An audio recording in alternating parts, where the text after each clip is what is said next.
అసలు బాధంతా ఇదే. గత అధ్యక్షులకు కేవలం రష్యా మాత్రమే అతిపెద్ద అడ్డంకి. రెండో ప్రపంచ యుద్ధం తర్వాత ఇరు దేశాల మధ్య ప్రచ్ఛన్న యుద్ధం మొదలైంది. అప్పటి వరకు ఆయుధం పట్టని అమెరికా పెర్ల్ హార్బర్ ఘటన తర్వాత అణుబాంబు వరకు ఆయుధాల తయారీ నేర్చుకుంది. ఆపై రష్యాతో పోటీ పడుతూ ఇటు ఆయుధాలతో పాటు అటు స్పేస్ లోను మున్ముందుకు వెళ్తూ వచ్చింది. ఫైనల్ గా ఇప్పుడు నాసా పేరు ఎక్కువగా వినిపిస్తోంది ప్రపంచంలో. రష్యన్ స్పేస్ గురించి ఎక్కడా ఊసే ఉండదు. దీనంతటికీ కారణం పోటీ. ఆపై చైనాతో పోటీ పడ్డం మొదలైంది America. China world production house గా ఉంది. పిన్నీసు నుంచి రాకెట్ల వరకు చైనాపై ఆధారపడకుండా ఈ ప్రపంచం ఏది చేయలేదు, ముందుకు వెళ్లలేదు. మొన్న రాహుల్ గాంధీ ఒక స్మార్ట్ టీవీ యూనిట్ లోకి వెళ్లి చూడగా తెలిసిందేమిటంటే కేవలం పై డబ్బాలు తయారు చేయడం, స్టిక్కర్లు వేయడం తప్ప మన మేక్ ఇన్ ఇండియా ఏమంత ఎఫెక్టివ్ గా లేదని తేల్చి చెప్పేశారు ఆయన.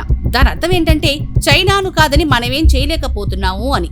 మనమే కాదు, ప్రపంచ వ్యాప్తంగా ఇదే పరిస్థితి. ఈ విషయంలో ట్రంప్ ఎలాగైనా సరే చైనాతో పోటీ పడదామని ట్రై చేస్తున్నారు. ఇప్పటికైనా చైనా ఆర్మీ ప్రపంచంలోని అతి పెద్దది. దాన్ని త్రివిధ దళాలతో పోల్చితే అమెరికన్ ఆర్మీ జుజుబి. దీంతో స్మార్ట్ వార్ చేయడమెలా అన్నది ప్రాక్టీస్ చేస్తూ వస్తోంది. గత కాలపు అధ్యక్షుడు రొనాల్డ్ రీగన్ ప్రవేశపెట్టిన స్టార్ వార్ తరహాలో గోల్డెన్ డోమ్ అనే సేఫ్టీ లైన్ ప్రవేశపెట్టే యోచన చేస్తున్నారు ట్రంప్ నాయకత్వంలోని అమెరికన్ రక్షణ రంగ నిపుణులు. ఇదే రష్యా సంగతి చూస్తే రష్యా మొత్తం నాశనమైనా కూడా ఆటోమేటిక్ ట్రిగరింగ్ ద్వారా ప్రపంచాన్ని నామరూపాలు లేకుండా చేయగలిగే సత్తా తమ సొంతమని గుర్తు చేస్తోంది ఆ దేశం. ఇక భారత్ విషయానికి వస్తే ఈ దేశాన్ని పాక్ ఉగ్రవాదుల సాయంతో కెలికి ఆపై యుద్ధానికి ప్రేరేపించి అటుపిమ్మట ఆయుధ కొనుగోలు చేయిద్దామని చూసింది యుఎస్. తెలివి మీరిన భారత్ పక్కా వ్యూహరచనతో 100% స్ట్రైక్ రేట్ తో ఇటు ఉగ్రవాదులను అటు చైనా PL-15లు ఆపైన అమెరికన్ F-16లను పడగొట్టి దుమ్ము దులిపేసింది. దీనంతటికీ కారణం వ్యూహరచన. సరిగ్గా పాక్ అణు నిల్వలున్న కిరాణా కొండలపై బ్రహ్మోస్లను వదలడంతో అక్కడ పడ్డ దెబ్బ ఇటు పాక్ కి అటు అమెరికా కూడా దిమ్మ తిరిగి బొమ్మ కనిపించింది. దీంతో జడుసుకున్న పాక్ అమెరికా కాళ్లు పట్టుకుని కాల్పుల విరమణ బేరానికొచ్చింది. ఇలా ఎటు నుంచి ఎటు చూసినా ఈ మూడు అగ్రదేశాలు ఒక్కొక్కరు ఒక్కో రకంగా అమెరికాతో ఢీ అంటే ఢీ అంటున్న వారే. మొన్నటికి మొన్న అమెరికన్ F-35లను వద్దని రిజెక్ట్ చేసింది భారత్. మనం కూడా దాని పనితీరు కేరళ త్రివేంద్రం ఎయిర్పోర్ట్ లో ఆగినప్పుడు చూసే ఉంటాం. 40 మంది మెకానికులు వచ్చినా కూడా దాన్ని రిపేర్ చేయలేకపోవడంతో గ్లోబ్ మాస్టర్ సాయంతో బ్రిటన్ కి ఎయిర్ లిఫ్ట్ చేయాల్సి వచ్చింది. ఇక 2018లో తాళ్లను కొనమని ప్రెషర్ చేసింది యుఎస్. మాకొద్దా ఎయిర్ డిఫెన్స్ సిస్టమ్ అని తెగేసి చెప్పి S-400ను కొనుగోలు చేసింది భారత్. కారణం అమెరికా నమ్మదగిన దేశమేమీ కాదు. అదే రష్యా ఇటు బ్రహ్మోస్ వంటి మిసైళ్ల తయారీకి సాంకేతిక సాయం చేస్తూనే అటు తాము యుద్ధంలో ఉండగా కూడా S-400 డెలివరీ చేసింది. అంతేనా, ఏ చిన్న సైనిక సాయం కావాలన్నా చేస్తుంది. అదే అమెరికా మనం కార్గిల్ వార్ లో ఉండగా GPS సిస్టమ్ ని ఆపి హ్యాండ్ ఇచ్చేసింది. ఇలాంటి నమ్మక ద్రోహ దేశం వద్ద ఏం కొన్నా సరే మనకేం పెద్ద యూజే ఉండదు. గతంలో పెంటగాన్ రిపోర్ట్లను బట్టి చూస్తే ప్రపంచంలోని అమెరికా దగ్గర ఆయుధాలు కొనే దేశాల్లో మనం 3rd ప్లేస్ లో ఉండేవారు. కానీ అమెరికా దాని నీచ బుద్ధి బయటపడుతూ వచ్చాక మనం ఆయుధాల పరంగా దూరం జరుగుతూ వస్తున్నాం. ప్రస్తుతం ట్రంప్ కోపం కూడా అందుకే. భారత్ రష్యాకు మరింత దగ్గరవుతుంటే పరిస్థితి అమెరికాకి మైండ్ పోతోంది. దానికి తోడు మనం ప్రతిదానికి రష్యా సహకారంతో సొంత సిస్టమ్ తయారు చేసుకుంటూ వస్తున్నాం.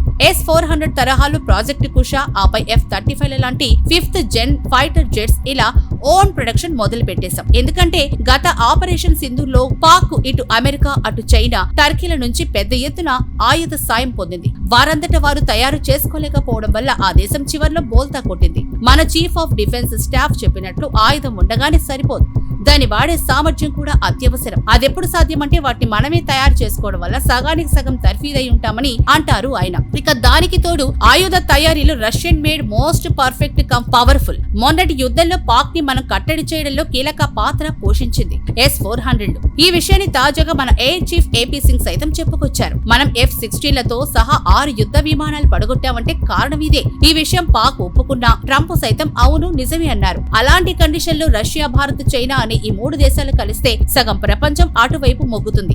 మరో సమస్య ఏంటంటే భారత్ కి ఈ 3 దేశాల్లోనే కాస్త మర్యాద రమణ లక్షణాలు అధికం. మనం ఎవరిని యుద్ధానికి ప్రేరేపించం, ఎవరితోనూ యుద్ధం కావాలని కోరుకోం, ఎవరిని టక్కరి బుద్ధులతో దెబ్బ తీయాలని చూడం. దీంతో ఇప్పటికే భారత్ ని సగం దేశాలు అగ్రనాయకత్వం వహించమని కోరుకుంటున్నాయి. ఇదే ట్రంప్ చూడండి, రష్యాతో యుద్ధంలో ఉన్న దేశమని కూడా వదలకుండా ఉక్రెయిన్ తో ఏ విధంగా ఖనిజ తవ్వకాల ఒప్పందం చేసుకున్నారు. ఆపై భారత్ తో ఘర్షణలో ఉన్న టైంలోనే పాక్ ద్వారా తమ కుటుంబ కంపెనీలో పెట్టుబడులు పెట్టించుకున్నారు. ఇదంతా ప్రపంచం చూస్తూనే ఉంది. దానికి తోడు బ్రిక్ దేశాలన్నిటికీ ఒక భరోసా అందించేలా అత్యంత చౌక ధరలకే మనం ఆయుధాల తయారీతో పాటు సరఫరా కూడా చేస్తున్నాం. ఇక్కడే ట్రంప్ కి భారత్ అంటే ఒళ్ళు మండిపోతోంది. ఆయా అమెరికన్ కంపెనీల నుంచి మన వాళ్ళను వాషౌట్ చేయమని అంటున్నారు ఆయన. ఇంకా సుంకాల మోత మోగిస్తామని చెప్పుకొస్తున్నారు. ప్రపంచమంతా ట్రంప్ భారత్ ని ఏదో భయపెట్టి ఇరకాటంలో పెడుతున్నాడని అంటున్నారే గాని దీని ప్రభావం వచ్చే రోజుల్లో బలంగా ఉండనుంది. డాలర్ ద్వారా లావాదేవీలను మానేసి బ్రిక్ దేశాలు తమకు తాము స్వయంగా ఒక కరెన్సీ ఏర్పాటు చేసుకుని తద్వారా చెల్లింపులు చేసుకునేలా తెలుస్తోంది. దీంతో సగం ప్రపంచం డాలర్ ని వాడడం తగ్గించేస్తాయి. దీంతో అమెరికా నడ్డి విరిగి నట్టెట్లో పడ్డం ఖాయం. ఇప్పటికే అమెరికా ఒక కన్స్యూమర్ బేస్డ్ కంట్రీ. ఆ దేశ ప్రజలు అత్యధిక శాతం క్రెడిట్ కార్డును బేస్ చేసుకుని బ్రతుకుతూ ఉంటారు. అంతేకాదు ప్రభుత్వాలు కూడా యథేచ్ఛగా రుణాల మాఫీ చేస్తూనే ఉంటుంది. ఇంత వెసులుబాటుకు కారణం అమెరికన్ డాలర్లో ప్రపంచంలోని ప్రతి చెల్లింపు జరుగుతుంది కాబట్టి, ఆ నిల్వలు ఆ దేశం చెంత అంత ఎక్కువగా ఉంటుంది కాబట్టి, దానికి తోడు ప్రపంచంలో ఉన్న ప్రతి వనరుపై